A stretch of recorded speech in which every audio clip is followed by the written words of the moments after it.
So I had a bunch of questions of how to actually roll up the hose on the Ryobi washer.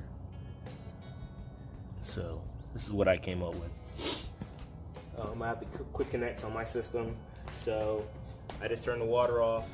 You need to take all the pressure out.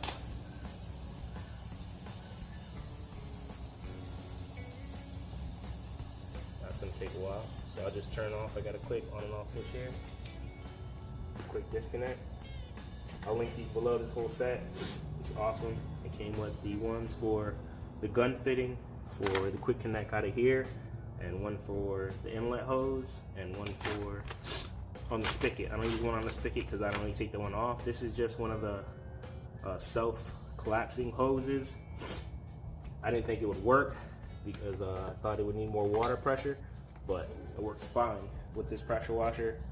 It's not the strongest, but it works fine. It never collapses very far. It's just enough water. All right, so back to the Ryobi. So what I do is quick disconnect out of here. And then you can leave that one in. So the trick is, what I found, hopefully you guys have good light and you can see this, that I found is you need to actually have to take this one off, because if I leave it on, it will not coil around. It'll hit the shroud here of the motor or it hit the cord. So I've been taking one side off.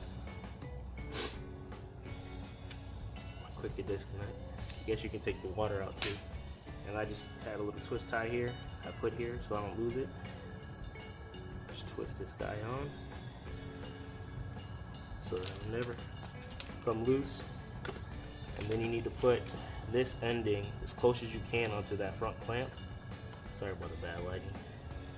It's late, but I did want to make this video. And from here, guess I'm on the wrong side, huh? So from here,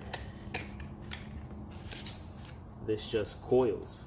But if you watch my previous video, I just washed the car. The hose was really had a lot of like not kinks in it, but it was getting bound up a lot because I'll reel this in really tight to show you guys, but it just reels beautifully now.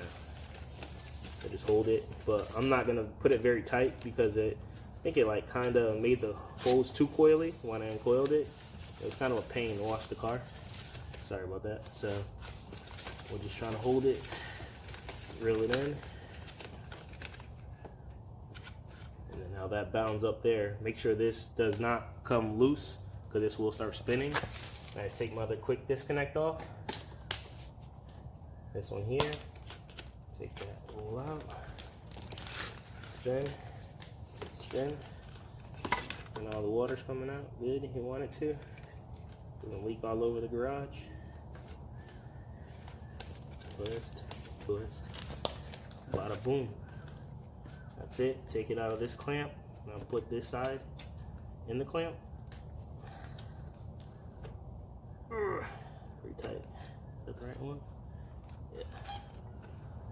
Let's just force that in. It won't back out on you. There you go. People say this is useless, but if you do it correctly, it's not that bad. Once you get the quick disconnects, take it off of there, take it off of there.